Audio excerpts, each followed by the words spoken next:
지난주까지 우리가 이제 다니엘 기도회를 참석하면서 많은 도전을 받고 은혜를 받은 줄로 믿습니다. 저도 나름대로 여러 가지 또 깨닫는 것도 있었고 또 생각해볼 일도 있었고 또 나름대로 다짐하는 것도 있었는데, 하지만 하나님께서는 끊임없이 우리 가운데 은혜를 베풀어 주신 줄로 믿습니다. 할렐루야. 오늘도 은혜를 주시려고 저와 여러분들 이 자리에 부르신 줄로 믿습니다. 하나님은 늘 은혜 하나님입니다. 은혜가 풍성하신 하나님입니다. 그런데 하나님의 은혜가 도대체 어떤 것이 하나님의 은혜인가라는 것을 오늘 바울을 통해서 저와 여러분들이 좀 듣게 되어지는데, 그럼 우리가 생각하는 그런 은혜하고는 조금 차이가 있다는 거죠. 그것이 무엇인가 우리가 살펴보려고 합니다. 자, 사람들은 늘 자랑하기를 좋아합니다. 가진 것을 자랑하지요. 지위를 자랑하고 자신이 누리고 있는 여러 가지 좋은 것들, 복들을 자랑하고, 심지어 혈통을 자랑하고, 혈통. 우리가 어렸을 때 그런 대화 많이 했잖아요. 너 어디 김씨냐? 너 본이 어디냐? 그걸 따지면서 어디 김씨, 어디 박씨, 어디 씨라 그러면은 아이고 양반 집안이네, 쌍놈 집안이네 이러면서 서로 어렸을 때 여러분 한두 번쯤은 다 그런 일 겪으셨죠? 그래서 그냥 혈통에 따라서 자랑하는 거죠. 어디성 씨가 양반의 혈통을 따라서 오고, 김혜경 씨가 무슨 상놈이니 무슨 양반이니 이러면서 하여튼 막 그렇게 변론이 일어나기도 하고 싸우기도 하고, 그것 때문에 화가 나고 실제로 주먹이 왔다 갔다 하고 그렇게 싸웠던 그런 기억도 나기도 합니다. 어쨌든 그런 일로 말미암아 참 자랑하는 것을 참 좋아해요. 근데 사실은 우리는 한 혈통이잖아요. 성경적으로 돌아가면 우리의 조상은 아담이잖아요. 그러니까 똑같은데 싸울 일이 없는데 이 세상 인류의 역사 가운데 어떤 이런 것을 가지고 자랑하면서 이제 싸우기도 하는, 또 쓸데없는 자랑을 많이 하는 거죠. 잘 사는 집안 자랑하고, 좋은 대학 나온 거 자랑하고, 자랑거리가 참 많기도 합니다.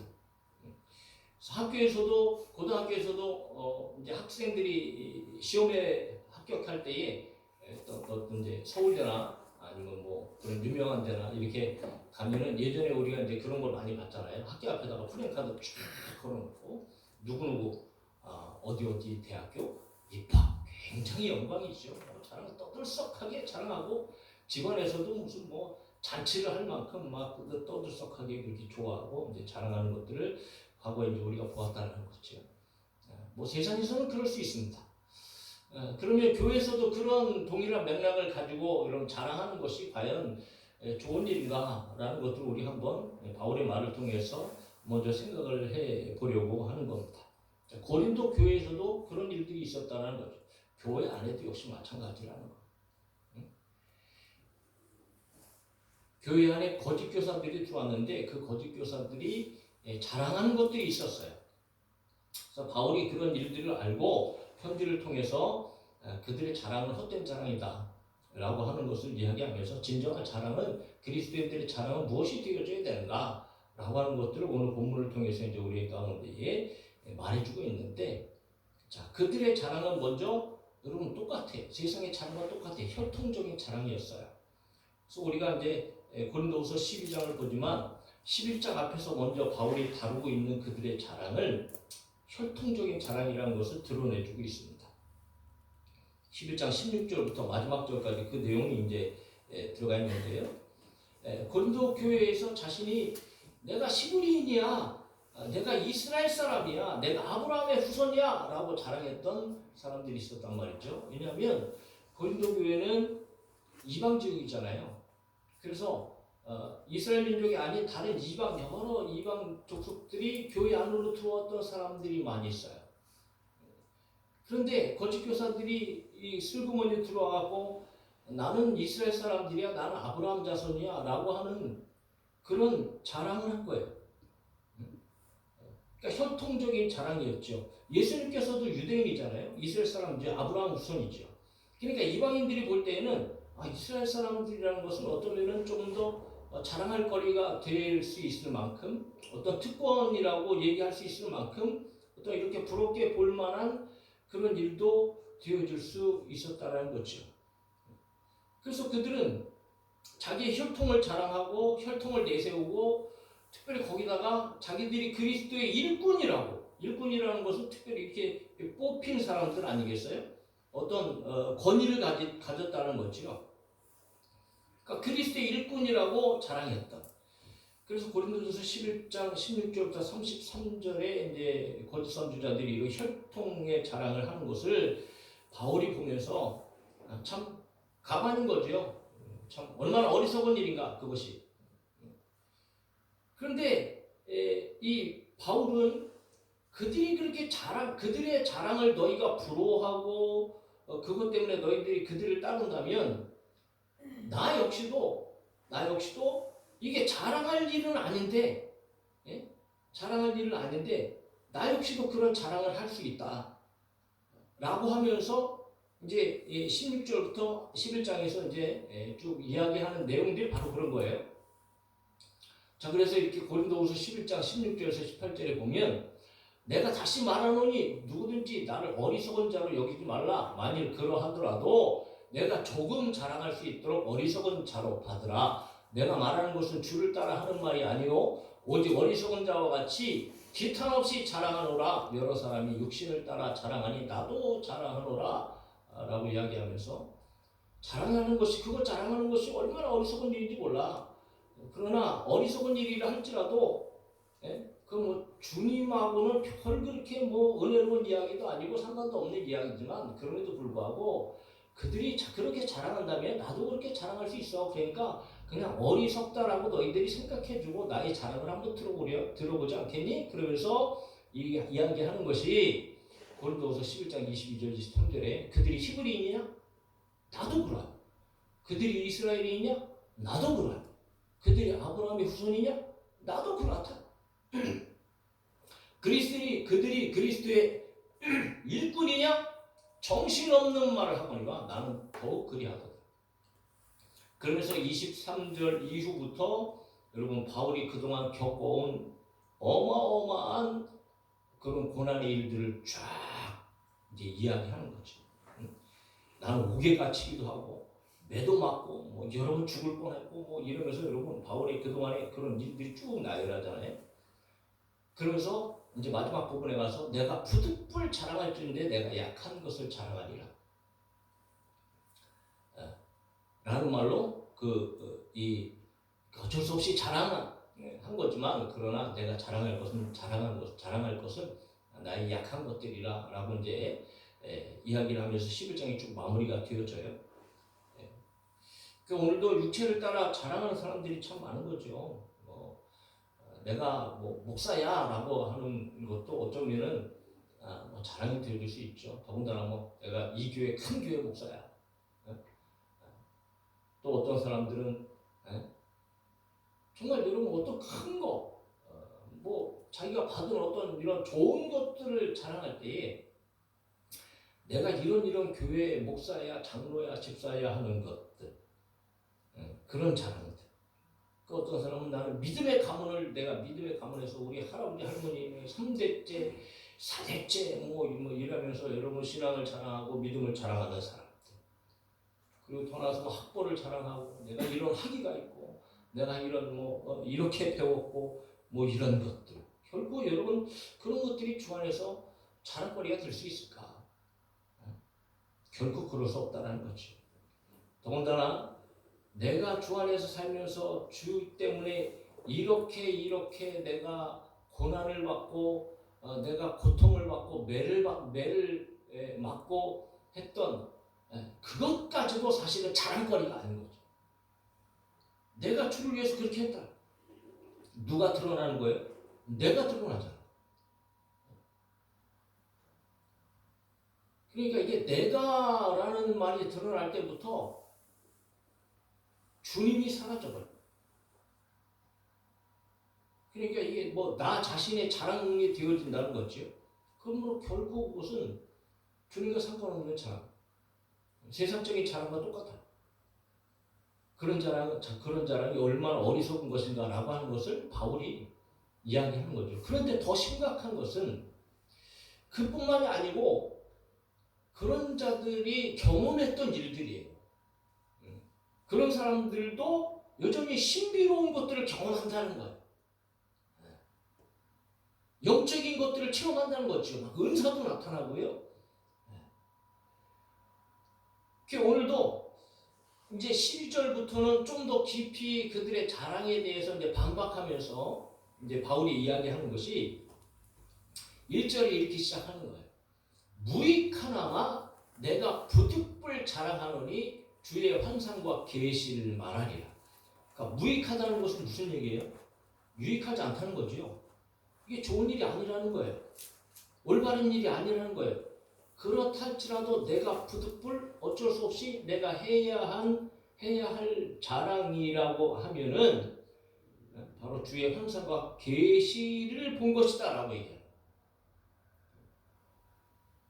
그러니까 적대자들이, 거짓 교사들이 이런 자기들이 어떤 뭐 은사를 또 받고 또 환상과 계시를 본 것으로 말미암아 아주 자기들이 막 특별한 존재를 내세우면서 막 성도들을, 교회를 막 어지럽히고 하고 이런 상황 속에서 이런 신비적인 경험을 그들이 가졌냐? 그렇다면 내가 그것마저도, 그거 자랑하는 것마저도 유익한 것이 아님에도 불구하고 나도 그렇다면 자랑할 것이 있다, 이렇게 얘기하는 거예요. 그러면서 환상이 나오고 계시가 나오죠. 여러분, 환상 뭐 보이는 현상입니다.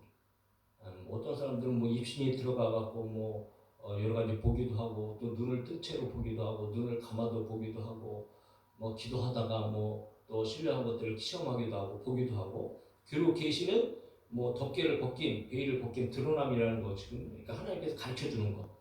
특별히 환상을 통해서 가르쳐 주기도 하지만 때로는 말씀으로 가르쳐 주시기도 하고, 음성을 듣게 하셔서 가르쳐 주시기도 하고, 굉장히 이거는 놀라운 그런 체험인 거죠. 그래서 바울은 자기가 겪은 환상과 계시의 내용을 이렇게 이야기하는 거예요. 자, 그것이 이제 2절부터 이제 내용이 소개되고 있는데, 근데 자신이 겪은 일임에도 불구하고 자신을 드러내지 않아요. 그래서 2절에 보면 1절에 내가 환상과 계시를 말하리라 그러면서 2절에 내가 그리스도 안에 있는 한 사람을 아노니 이렇게 돼 있어요. 그러니까 내가라기보다는 그리스도 안에 있는 한 사람이라고 표현하면서 그는이라고 이야기하면서 자기 자신을 싹 빼고 다른 사람을 이야기하는 것처럼 바울이 이야기를 자기의 그 겪은 경험들을 이제 소개하고 있어요. 그가 14년 전에 셋째 하늘에 이끌려 갔다는 거.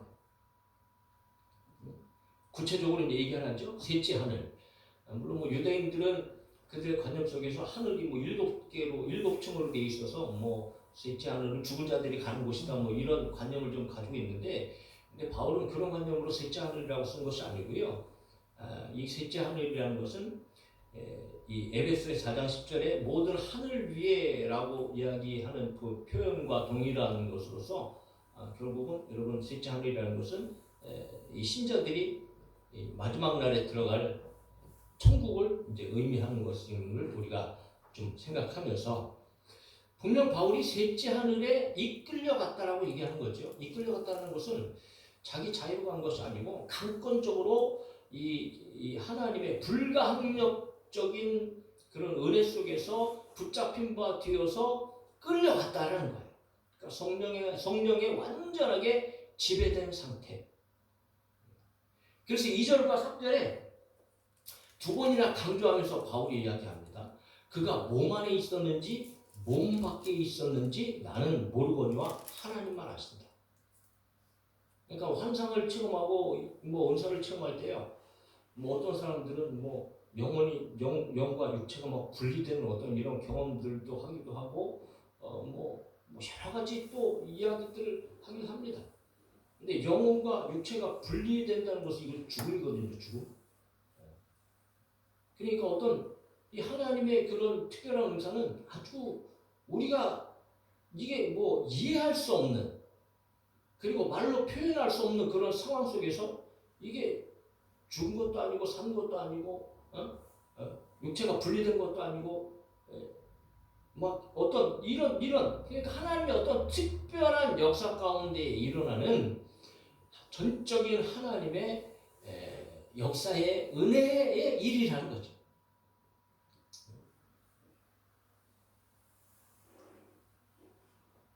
그러면서 자신의 환상과 계시의 경험을 이제 4절에서 표현하는 거예요. 4절을 같이 한번 읽어볼까요? 시작. 그가 낙원으로 이끌려가서 말로 표현할 수 없는 말을 들었으니 사람이 가히 이르지 못할 말이로다. 여기서 낙원은 앞에서 얘기한 셋째 하늘과 동일한 장소를 얘기하겠죠. 예수님께서 너 오늘 나와 함께 낙원에 있으리라. 그러니까 영원한 천국을 얘기하는 거거든요. 자, 바울이 이끌려가서 낙원에 갔단 말이에요. 거기서 말로 표현할 수 없는 말을 들었으니까 환상을 보면서 계시를 받은 거지. 그런데 그 내용이 사람이 가히 이르지 못할 말이로다. 이렇게 이제 표현하고 있어요. 이것은 두 가지 의미를 가지고 있습니다. 이거 사람의 말로는 표현할 수 없는 정말 어마어마한 그런 영적인 음성, 영적인 내용의 이야기들을 들었다. 또 한 가지 의미는 이것은 절대적으로 비밀인 이야기이기 때문에 세상에서 발설해서는 안 될 일이기도 하다. 이런 의미까지 가지고 있거든요. 그러니까 막 여러분 듣는다고 다 얘기하는 것도 아니고요. 보는 거라고 다 얘기하는 것도 아니라는 거죠. 굉장히 조심해야 되는 거거든요. 어떨 땐 실제적으로 여러분 사탄 마귀가 보게 하는 것도 있고요. 듣게 하는 것도 있어요. 가정을 해갖고. 그러니까 너무 이게 조심해야 되는 일이거든요. 그러니까 과거에 바울은 자기가 이런 일을 경험했음에도 불구하고 그것을 스스로 얘기한 적이 한 번도 없어요. 그래서 자랑하거나 내세우거나 내가 이렇게 환상을 보고 이런 일들을 경험했다. 이렇게 여러분 떠올린 적이 한 번도 없다니까요. 근데 어쩔 수 없이 부득불하게 지금 가짜 거짓 교사들이 그것 때문에 자기들이 일꾼이냐 하면서 뭐 자기들이 권위를 내세우고 막 교회를 어지럽히니까 그러냐? 그러면 나는 그들보다도 더 이런 경험을 한 사람이야. 라고 이제 주장을 펴나가면서 그것이 얼마나 이 불완전한 일인가, 그 자랑이 얼마나 쓸데없는 자랑인가 라는 것을 바울이 이제 설득을 하면서 그러면서 이제 자랑할 만하죠. 그래서 5절에 이런 얘기를 하는 거예요. 내가 이런 사람을 위하여 자랑하겠으나 역시 자기 자신을 싹 빼죠. 자기를 드러내지 않아요. 3인칭 대명사 그를 사용합니다. 자기 자신을 은폐시키는 거죠. 그러니까 환상과 계시를 보고 들은 것이 자신이 아닌 것처럼 지금 말하고 있다. 어쩌면 한편으로는 겸손한 바울의 모습. 그러나 조금 더 구체적인 이유를 생각해 보면 여러분 지금 교회를 선동하는 그 사람들이 그런 일 때문에 자기를 자랑할 때 성도들을 볼 때는 참 대단한 거예요. 신령한 사람인 거죠. 하나님의 일꾼 같아요. 그냥 막 그런 은사도 막 나타나고 자기들이 막 그런 역사들 막 보고 듣고 막 이런 걸 막 떠버리니까 그거 뭐 자랑하니까 얼마나 대단하게 보여요. 오늘도 뭐 많은 그런 사람들이 많이 있잖아요. 실제적으로.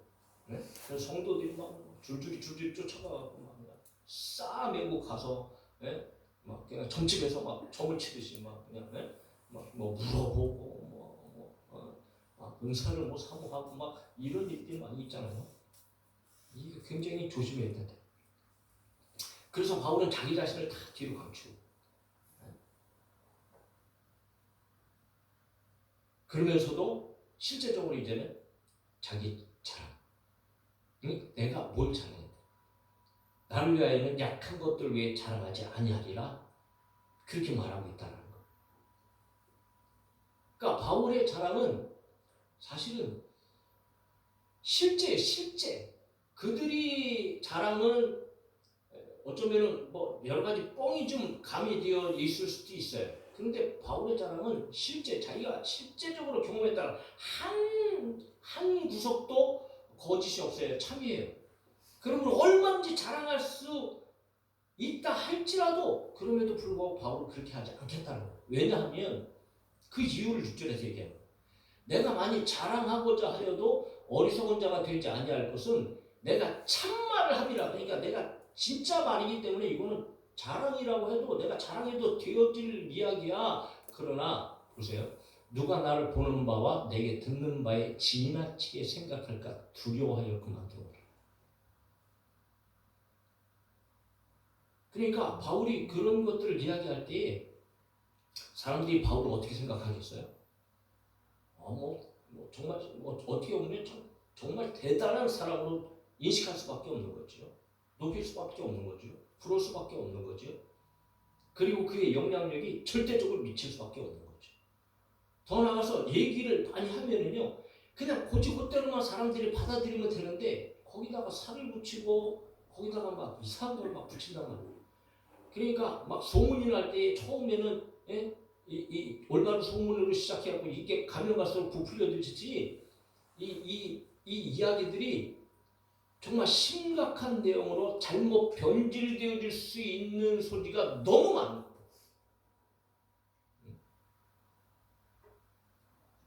그러므로 바울은 그렇게 되면 결코 좋은 게 아니란 말이에요.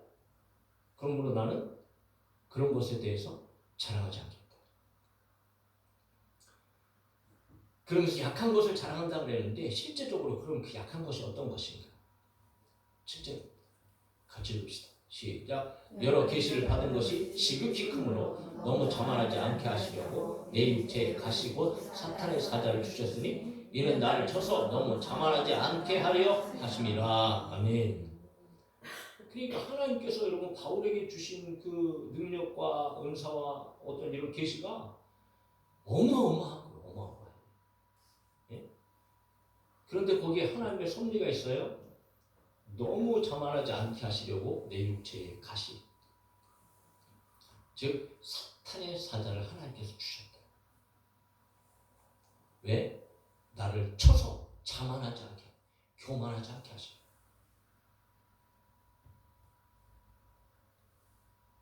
바울은 얼마든지 교만할 수 있는 사람이었어요. 얼마든지 자랑하면서요. 그 교만과 자랑으로 말미암아 교회를 다스리고 성도들을 가르칠 수 있었던 사람이었어요. 그런데 하나님께서는 결코 그런 걸 원치 않으셨어요. 그래서 육체의 가시 사탄의 사자를 주셨다. 가시라는 말은요, 가시는 우리가 볼 때 조그마한 거잖아요, 가시. 근데 성경적으로 가시라는 말을 보면 물론 뭐 그런 의미도 있지만 파편, 조각, 그리고 더 나아가서 말뚝이라는 의미도 가지고 있어요. 그러니까 바울에게 육체에 이런 파편, 어떤 말뚝, 가시가 박혀 있다는 것은 사실은 육체의 어떤 질병을 얘기하는 거거든요. 그러니까 바울에게는 심각한 질병이 있었다는 거죠.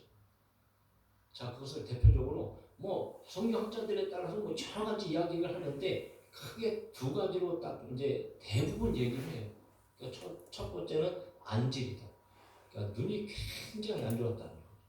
일상적으로 생활이 불편할 만큼 고통이 찾아오고. 왜냐하면 담배 색상에서 이러고 빛을 보고 눈을 확 잃어버리잖아요. 시력을 캄캄해버리잖아요. 그러고 나서 아나니아가 안수할 때 비늘 같은 걸 벗어주거든요.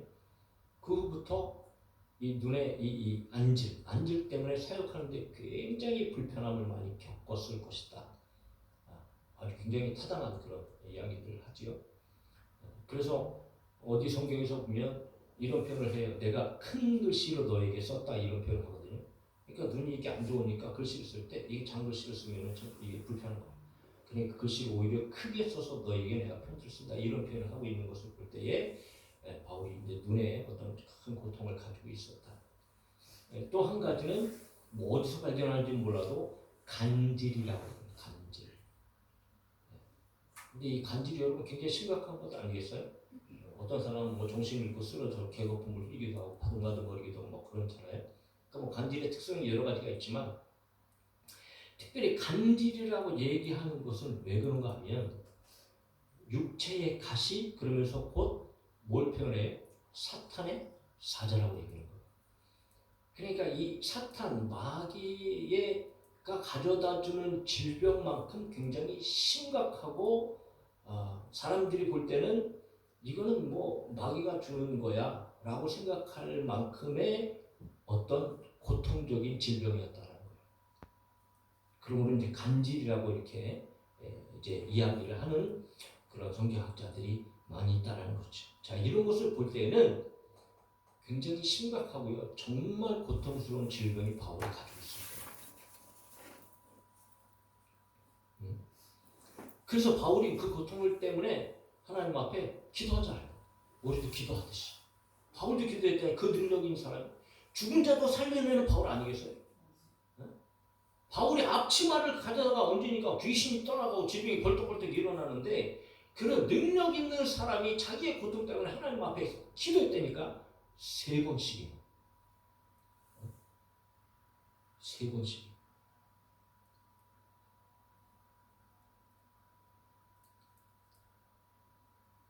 세 번씩이나 기도해서 얼마나 간절하게 기도했을까요? 목회하는데 얼마나 큰 지장이 있었을까요?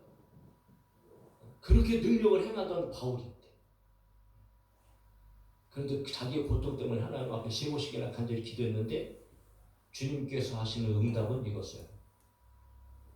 9절 같이 읽읍시다. 시작. 나에게 이르시기를 내 은혜가 내게 족하도다. 이는 내 능력이 약한 데서 온전하여짐이라. 할렐루야. 오늘 저와 여러분들이 이 말씀을 가슴속 깊이 새기기를 주님의 이름으로 축복합니다. 그래서 어떤 학자는 예수님의 이 응답을 어떻게 표현하느냐 하면 매우 친절한 거절이라고 타이틀을 붙여요. 친절한 거절이다. 거절하셨음에도 불구하고 참 아름다운 거절이다. 친절한 거절이다. 뭐 이렇게 이제 타이틀을 붙이기도 하는데, 그러니까 여러분 예수님께서 말씀하시는 거 3번이나 그렇게 얼마나 고통스러운 가운데서 막 부르짖어 기도하고 눈물 흘리며 기도했겠어요? 목회하는데 얼마나 큰 지장이 많았겠어요? 그러니까 여러분 정말 바울의 기도는 뭐 남다른 기도 아니었겠어요? 그럼에도 불구하고 내 은혜가 내게 족하다라는 거예요. 주님께서 주신 은혜가 바울도에게 넉넉하다라는 거예요. 풍족하다는 거예요. 충분하다는 거예요. 이게 도대체 뭐예요? 무슨 말이에요? 오늘 우리는 그렇게 생각하지 않잖아요. 내가 가지고 있는 문제가 있고 어려움이 있는데 내 은혜가 내게 풍성해. 그러니까 만족해. 부족하지 않아. 그렇게 말씀하신다면 우리 여러분이 이해하기 참 힘들고 어렵잖아요. 그런데 그 이유에 대해서 예수님께서 말씀하시는 거예요. 내 은혜가 내게 넉넉하다, 충분하다. 왜 그러냐 하면 내 능력이 약한 데서 온전하여지기 때문이야 라고 예수님께서 말씀하십니다. 약한 것은 그야말로 여러분 병을 갖고 있거나 연약하거나 겁이 많거나 소심하거나 마음이 약하거나 어떤 무기력하거나 무능함 이런 것 전체적으로 다 얘기하는 거예요. 그런데 그런 가운데서도 주님의 능력이 온전하여진다. 온전하다는 것은 여러분 완성되다는 말이에요. 성숙하다는 말입니다. 끝내다, 이루다, 마치다 이런 의미를 가지고 있어요. 그러니까 약함에도 불구하고 하나님의 놀라운 영광과 하나님의 역사가 일어난다는 거예요. 약함에도 불구하고 그 약한 것 때문에 오히려 하나님을 의지하여서 강하게 하심으로 말미암아 그 강함으로 하나님의 영광을 위하여 살아갈 수 있도록 하나님께서 역사해 주신단 말이에요. 그러니까 이 예수님의 말씀 가운데는 2가지 의미를 또 가지고 있는 거예요. 왜냐하면 그것은 하나님의 영광을 위한 것이기 때문에. 그러므로 세상에 잘한 것 같지 않고 그 모든 영광은 누구에게 돌려라? 하나님께 돌려라. 오직 주께로 돌려야 돼요. 내가 이렇게 했다는 것이 아니고 주께서 이렇게 하셨습니다 라는 거예요. 오직 주님의 은혜입니다. 그리고 또 한 가지는 그 약한 것 자체가 은혜란 말이에요. 할렐루야. 오늘 저희들이 꼭 이 말씀 새겨야 돼요. 그러니까 어떻게 보면 참 기가 막힌 이해할 수 없는 그런 말씀인 거예요. 바울의 간구를 거절하신 이유는 당연하면서도 한편으로는 굉장히 역설적인 거예요. 도대체 이해할 수 없는 이야기인 것 같아요. 바울에게 있는 약점, 그 고통이 그 고통마저도 하나님께서 주시는 은혜라는 말씀인 거예요. 그럼 우리 여러분 바울이 그것을 깨닫잖아요. 그것을 깨닫고 나서 바울의 삶은요 완전히 달라진 거예요. 어떤 사람으로 달라져요? 겸손한 자가 되죠. 그러니까 겸손한 자에게 은혜를 베푸신다는 이 은혜의 원리가 바울에게 적용되어져서요. 그 어떤 능력과 그 어떤 역사와 그 어떤 무슨 뭐 자기가 경험한 모든 일 가운데도 결코 그것 자랑하는 일이 한 번도 없어요.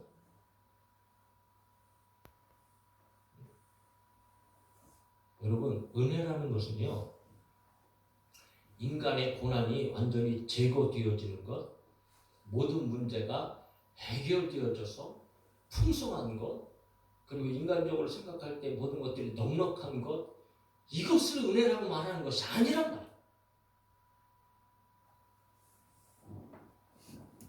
그래서 사람들은 예수 믿을 때 그런 생각을 하는 거예요. 예수 믿으면 내 문제가 다 해결되겠지? 이런 어려움들이 다 해결되겠지? 그래서 그 후에 있는 어떤 좋은 것들이 풍성한 그런 행복, 그런 기쁨을 생각하면서 은혜라고 생각하는 착각에 산단 말이에요. 오늘 저희분들 그런 착각의 은혜를 기대하면 안 돼요. 그런데 주님의 말씀을 들어보면요, 오히려 더 이 연약함 가운데 어마어마한 기쁨, 어마어마한 행복, 어마어마한 하나님의 은혜를 경험하게 돼요. 할렐루야. 왜냐하면 그 약한 것들이 은혜 자체이기 때문에. 왜? 그 약한 것 때문에 살아계신 주님을 만나게 돼요. 그 약하기 때문에 주님께서 주시는 능력이 우리 가운데 필요하잖아요. 그래서 그 약한 것 때문에 주님을 더 의지하고, 그렇게 의지할 때에 우리의 약하지만 우리를 강하게 하셔서 하나님의 역사와 하나님의 능력을 경험하게 하시고, 여러분 하나님의 일들이 완성되어져 가고, 그럼에도 불구하고 우리는 승리하게 되어져 있단 말이에요. 그러니까 이 모든 것은 하나님의 은혜였다라는 것을 고백할 수밖에 없는 거예요. 그래서 10절에 보면 바울이 이렇게 마무리합니다. 또 한번 읽으면서 우리 마무리할까요? 시작. 그러므로 내가 그리스도를 위하여 약한 것들과 능력과 궁핍과 박해와 곤고를 기뻐하노니 이는 내가 약한 그때에 강하니라. 할렐루야. 오늘 저희 여러분들의 삶 속에서 이런 믿음의 고백이 우리의 삶 가운데 있기를 주님의 이름으로 축복합니다. 약한 것들 한두 가지가 아닌 거죠. 거기다가 능력, 이건 모욕을 당하는 거고요. 조롱을 당하고 학대를 당하고, 더군다나 궁핍, 고생을 말하고, 박해, 핍박을 말하죠. 권고, 내적 외적으로 여러분 공격에 의한 어떤 고생, 압박들을 얘기합니다. 자, 이런 것들은 사실 바울에게 여러분 연약함이었어요. 그런데 그 연약할 때에 바울은 강할 수 있었어요. 왜? 주님의 능력이 임했어요. 주님께서 함께 하셨으니까. 두렵고 괴롭고 힘들 때도 주님은 늘 곁에 계셔서 말씀해 주시고, 때로는 보여주시고요. 주님께서 실제적으로 그가 감당할 수 있도록 능력을 주셨기 때문에 바울은 그 은혜를 아는 거예요. 그러니까 바울이 가장 약할 때에는 오히려 바울이 가장 강할 때였어요. 할렐루야. 오늘 저희 여러분들의 삶 가운데에 여러 가지 우리가 연약한 것들이 있잖아요. 때로는 뭐 가족 중에서 일들, 또 경제적인 것들의 일들, 또 여러 가지 여러분 연약한 것들이 있을 수 있어요. 그럼에도 불구하고 그 연약함대로 저희를 내버려 두지 아니하시고, 그 연약함 속에서도 하나님의 능력으로 말미암아 우리를 강하게 하시고, 그러므로 우리는 여러분 그저 하나님을 고백할 수밖에 없는 거예요. 만약에 내가 가지고 모든 것들이 내가 강해서 내가 어떤 것을 했다면 하나님을 이야기할 필요가 없지요. 왜냐하면 잘못된 간증이 나오잖아요. 내가. 그런데 내가 약할 때 하나님께서 역사에 있어서 강하게 되고 하나님의 일들을 감당한다면 그야말로 여러분 내가란 말은 한 번도 나올 수가 없는 거죠. 오직 주께서, 하나님께서, 하나님의 은혜, 하나님의 역사하십니다. 그렇게 고백할 수밖에 없잖아요. 그러니까 이것을 아니까 그때부터는 연약한 것이 더 이상 여러분 나에게 고통이 아닌 거예요. 할렐루야. 오히려 여러분 하나님께서 주신 나에게 주신 은혜였고 오히려 그것 때문에 내가 이 세상에서 하나님의 능력으로 세상을 정복하고 이겨나가는 그런 은혜의 통로, 축복의 통로가 되었잖아요. 그러므로 바울은 나는 약한 것들을 자랑하겠다. 이것이 실제적으로 저와 여러분들이 자랑해야 할 우리 하나님입니다.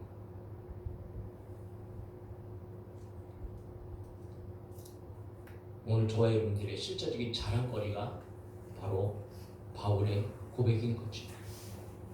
그러므로 우리는 뭐가 없을 때, 뭐가 연약할 때에 그것 때문에 원망하고 불평하는 것이 아니고 정말 그 안에서 역사하시는 하나님의 은혜를 깨닫고 오히려 감사하고 정말 그것이 하나님의 은혜라고 늘 고백하면서 그 힘들고 어려운 상황 속에서도 넉넉하게 하나님의 능력으로 세상을 이겨나가고 우리의 삶을 통해서 하나님의 영광이 나타나고 하나님의 역사가 완성되어지는 그런 우리 성도들의 삶이 되어질 수 있기를 주님의 이름으로 축복합니다.